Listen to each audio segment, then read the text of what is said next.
Hello everyone, basics of fundamental analysis के इस video में आपका स्वागत है। इस वीडियो का यहाँ पर मोटिव स्टॉक आइडेंटिफिकेशन बिल्कुल भी नहीं रहेगा, ये मैं पहले ही क्लियर कर देती हूँ, बल्कि हम यहाँ पर सीखेंगे कि किस तरह से आप एक कंपनी के परफॉर्मेंस को, उनके बिजनेस को इवैल्यूएट कर सकते हो, ताकि आपको खुद पता हो, आप खुद इतने सक्षम हो कि आपको ये समझ में आए where to invest, when to invest and how much to invest. आपको ये चीज़ बहुत ही अच्छे से आनी चाहिए कि किन पैरामीटर्स के आधार पर आप किसी कंपनी के परफॉर्मेंस को इवैल्यूएट कर सकते हो, क्योंकि अगर आप खुद को फाइनेंशियली एजुकेट करना चाहते हो, उसके लिए अपनी इन्वेस्टमेंट्स प्लान करना ज़रूरी है, जिसके लिए आपको खुद स्टॉक पिकिंग आना बहुत ज़रूरी है। तो इस पर्पस के लिए फंडामेंटल एनालिसिस एक बहुत ही इंपॉर्टेंट और मेजर चैप्टर हो जाता है, जिसके बारे में आपको अच्छी खासी नॉलेज होनी चाहिए, क्योंकि जब भी हम फंडामेंटल एनालिसिस की बात करते हैं तो इस दौरान बहुत सी टर्मिनोलॉजीज का यूज किया जाता है, जिसके बारे में एक आम आदमी को इतनी ज्यादा समझ होती ही नहीं है। और अगर आप फाइनेंस बैकग्राउंड से नहीं हो, फिर तो ये सारी टर्मिनोलॉजीज आपके सर के ऊपर से बाउंसर की तरह निकल जाती हैं। इन केस अगर आप बिजनेस या शेयर मार्केट रिलेटेड न्यूज भी सुनते हो, तो बहुत सारी चीजें ऐसी होती हैं जहां पर आपको समझ में नहीं आता, क्योंकि इन टर्मिनोलॉजीज की नॉलेज आपको नहीं होती है। नाउ लेट्स अंडरस्टैंड कि फंडामेंटल एनालिसिस किस तरह से परफॉर्म किया जाता है। There are two major things जब आप फंडामेंटल एनालिसिस परफॉर्म करते हो उसमें। One is quantitative analysis and the other one is qualitative analysis। Quantitative analysis में क्या होता है, यहाँ पर हम कंपनी का बैलेंस शीट स्टडी करते हैं, उनके प्रॉफिट लॉस स्टेटमेंट को इवैल्यूएट करते हैं और कैश फ्लो एनालिसिस करते हैं, ताकि हमें ये समझ में आए कि डिफरेंट पैरामीटर्स के हिसाब से कंपनी कैसा परफॉर्मेंस शोकेस कर रही है, कंपनी का ग्रोथ कैसा है, प्रॉफिटेबिलिटी में क्या चेंजेस आ रहे हैं, ये सारी चीजें हम कवर करते हैं क्वांटिटेटिव एनालिसिस से। On the other hand qualitative analysis में कंपनी के मैनेजमेंट को स्टडी किया जाता है, ये जाना जाता है कि कंपनी का मैनेजमेंट किस तरह का है, ऑनेस्ट है नहीं है, उनका पास्ट रिकॉर्ड कैसा है। क्वालिटेटिव एनालिसिस में इसके अलावा हम जानते हैं कि कंपनी की बिजनेस को लेकर फ्यूचर में क्या स्ट्रैटेजीज हैं, क्या उनके ऑब्जेक्टिव्स हैं, इन सभी पॉइंट्स को यहाँ पर कवर किया जाता है। But in today's video I am going to focus on quantitative analysis so that you get help in understanding company's performance and how to evaluate company's business। तो आज के वीडियो में हम समझेंगे बैलेंस शीट के कॉन्सेप्ट को। along with this we will understand the concept of profit and loss statement और हम कवर करेंगे different types of expenses and other related terminologies will also be discussed in today's video। all in all एक बहुत ही ज़्यादा informative video आपके लिए होने वाला है, इसीलिए मैं आपको कहूँगी कि बिना स्किप करे अंत तक देखिएगा, ताकि पूरे अच्छे से हर एक कॉन्सेप्ट आपको क्लियर हो पाए। और अगर आप मेरे चैनल के साथ नए जुड़े हैं तो आपसे रिक्वेस्ट करूंगी कि सब्सक्राइब जरूर से कर लीजिएगा और साथ ही बेल आइकन हिट कर लें, ताकि आगे आने वाले सभी इंपॉर्टेंट वीडियोस की टाइमली नोटिफिकेशन आपको मिलती रहे। और अगर वीडियो अच्छा लगे तो प्लीज साथ साथ में लाइक और शेयर करते जाइएगा। आप जब अप्रिशिएट करते हैं तो आगे भी मोटिवेशन बनी रहती है ऐसा इन्फॉर्मेटिव कॉन्टेंट आपके लिए लाते रहने के लिए, इसलिए जितना हो सके लाइक और शेयर करते जाइएगा। चलिए अब टॉपिक पर वापस आते हैं और यहाँ पर मैं आपको बताना चाहूंगी कि देखिए, कोई भी बिजनेसमैन है जिसने अपना खुद का बिजनेस स्टार्ट किया है, वो यही जानने के लिए इंटरेस्टेड रहता है that at the end of an year how much I have earned, यानी कि एक साल के अंत पर उसने कितनी कमाई की है, क्या उसकी कंपनी ने प्रॉफिट बनाया है या लॉस बनाया है। कोई भी इंसान जो खुद का बिजनेस कर रहा है उसको चाहिए रहता है profit. So the simplest explanation of a statement or an account which is prepared to help the businessman to understand कि उसने प्रॉफिट बनाया है या लॉस, उसको कहा जाता है प्रॉफिट एंड लॉस स्टेटमेंट। और इसको लिखा किस तरीके से जाता है, P&L account for the year ended 31 मार्च 2023 मान लीजिए, लेट्स से, या फिर 31 मार्च 2024 फॉर द ईयर एंडेड। इसका अब यहाँ पर क्या मतलब हुआ, दिस मीन्स कि ये कंपनी के परफॉर्मेंस को बताएगा इस एक फाइनेंशियल ईयर में कंपनी ने कितना इनकम जनरेट किया है, कितना प्रॉफिट हुआ है, कितने एक्सपेंसेस यानी कितने खर्च हुए हैं, ये सारी चीजें प्रॉफिट और लॉस स्टेटमेंट में दर्शाई जाती हैं, वो भी केवल एक ही फाइनेंशियल ईयर की। अब इन जनरल इंडिया में एक फाइनेंशियल ईयर कंसिडर किया जाता है जो 1 अप्रैल से स्टार्ट होता है और 31 मार्च को एंड होता है। अब जो प्रॉफिट लॉस एनालिसिस हम यहाँ पर करते हैं, इससे हमें क्या हेल्प मिलती है, हमें ये समझ में आता है कि कंपनी ने कितना प्रॉफिट बनाया है या फिर कितना लॉस बनाया है। और specifically profit and loss statement एक फाइनेंशियल ईयर का बनता है और और यहाँ पर एक साल में कंपनी की क्या प्रॉफिटेबिलिटी पोजीशन है ये समझने में हमारी हेल्प करता है। इसी वजह से इसको लिखा जाता है profit and loss statement for the year ended 31 March 2023 let's say. अब जो अगला कॉन्सेप्ट आता है वो आता है बैलेंस शीट का, जिसको लिखा जाता है बैलेंस शीट एज ऑन 31 मार्च 2023 मान लीजिए, या फिर आप समझने के लिए 2024 भी कंसिडर कर सकते हो। Now the highlight point is, जो आपको समझना है कि बैलेंस शीट के लिए हम यूज करते हैं एज ऑन। अब क्वेश्चन क्या आता है कि फॉर द ईयर एंडेड और एज ऑन, इन दोनों में क्या डिफरेंस है, क्या फर्क है? यस, मेजर डिफरेंस है जिसको आपको समझना है। अब अगर लिखा हुआ है एज ऑन तो ये क्या दर्शाता है, कंपनी की फाइनेंशियल पोजीशन उस पर्टिकुलर डेट पर क्या है। अब इसको मैं आपको अगर सिंपल वर्ड्स में एक्सप्लेन करूं तो देखिए, जैसे मैंने अपना काम स्टार्ट किया उस पर्पस के लिए मैंने एक रिकॉर्डिंग कैमरा खरीदा जो मेरे पास आज भी है, विच मीन्स कि जो कैमरा मैंने उस वक्त खरीदा था वो आज भी मेरी बैलेंस शीट में अपीयर हो रहा है।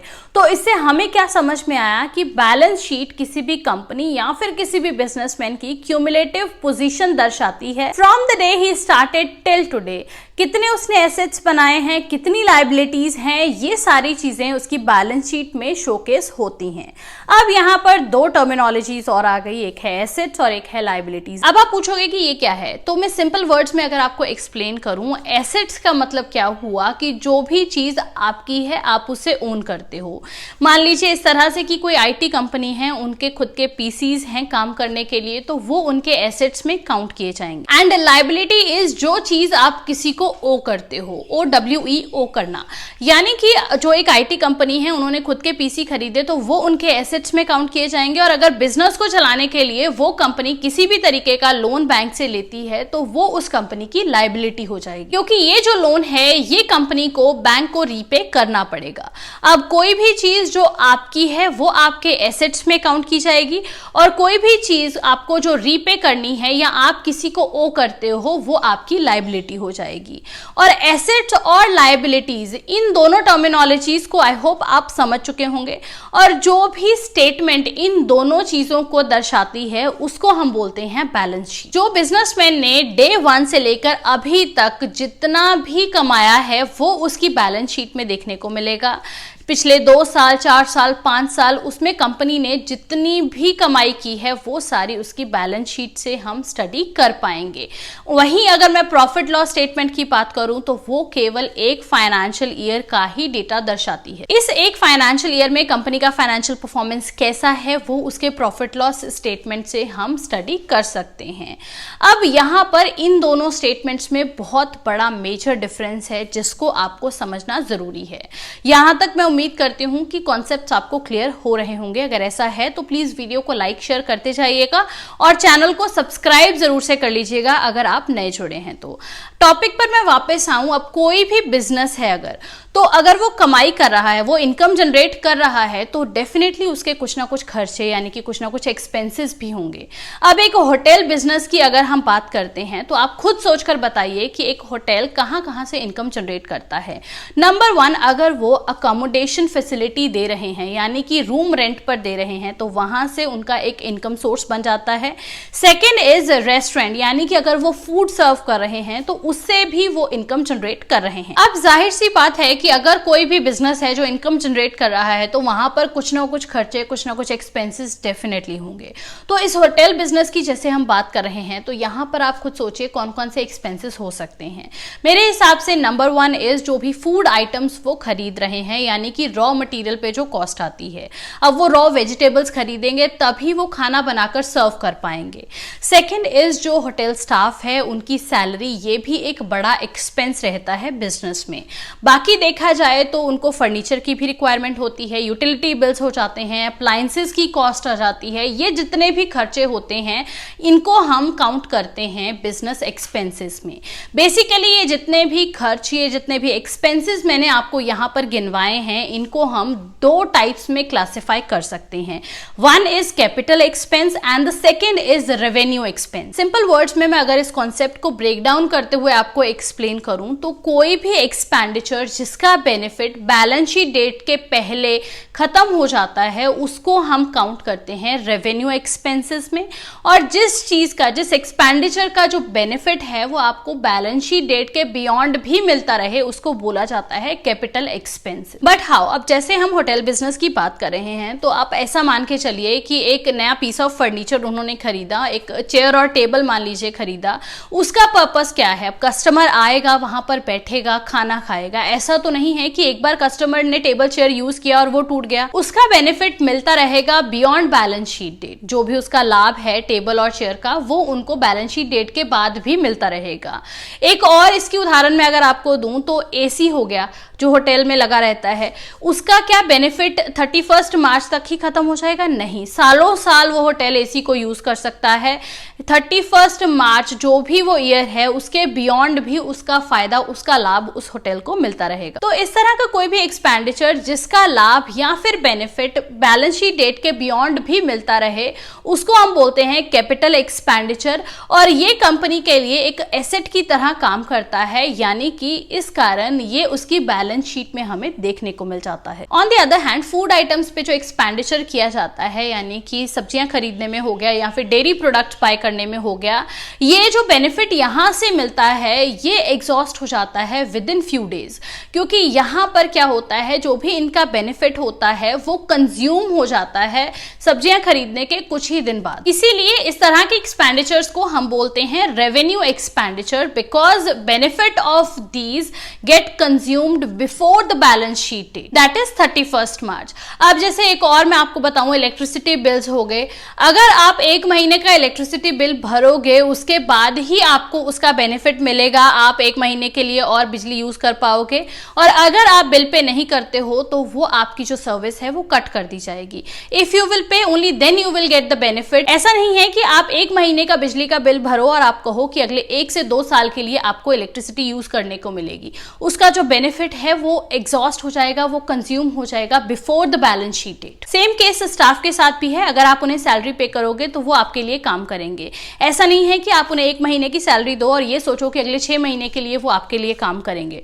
आप उन्हें सैलरी दोगे तो वो काम करेंगे और उसका जो बेनिफिट है वो बैलेंस शीट डेट के पहले एग्जॉस्ट हो जाएगा। तो ये जितने भी रेवेन्यू एक्सपेंडिचर्स होते हैं ये अकोमोडेट होते हैं इन कंपनीज प्रॉफिट लॉस स्टेटमेंट। तो अब यहां पर आपके लिए एक सवाल है जिसका जवाब आप मुझे कमेंट सेक्शन में जरूर दीजिएगा। अब जैसे होटल बिजनेस की ही हम बात कर रहे हैं तो जो टेलीफोन बिल्स होते हैं उनका जो बेनिफिट है क्या वो बैलेंस शीट के बियॉन्ड लास्ट करता है या नहीं करता है, और ये जो खर्चा है ये किस तरीके का खर्चा है, क्या ये कैपिटल एक्सपेंस है या फिर ये रेवेन्यू एक्सपेंस है ना। क्वेश्चन नंबर 2 इज जो अप्लायंसेस की कॉस्ट आती है, जैसे ओवन हो गया जो होटल वालों ने खरीदा काम के लिए, वो किस तरीके का एक्सपेंस है, ये आप मुझे कमेंट सेक्शन में जरूर बताइएगा। उम्मीद करती हूं कि यहां पर आपको ये सभी कॉन्सेप्ट्स क्लियर करने में मैं हेल्प कर पाई होंगी और वीडियो आपको इन्फॉर्मेटिव लगा होगा। अगर ऐसा है तो जितना हो सके लाइक और शेयर जरूर करिएगा, और चैनल को सब्सक्राइब करते टाइम बेल आइकन हिट करना ना भूलें ताकि आगे जो भी इन्फॉर्मेटिव कंटेंट मैं आपके लिए लेकर आऊं उसकी टाइमली नोटिफिकेशन आपको मिलती रहे। जल्दी मिलेंगे नेक्स्ट वीडियो के साथ, तब तक के लिए take care, thank you for watching and keep supporting.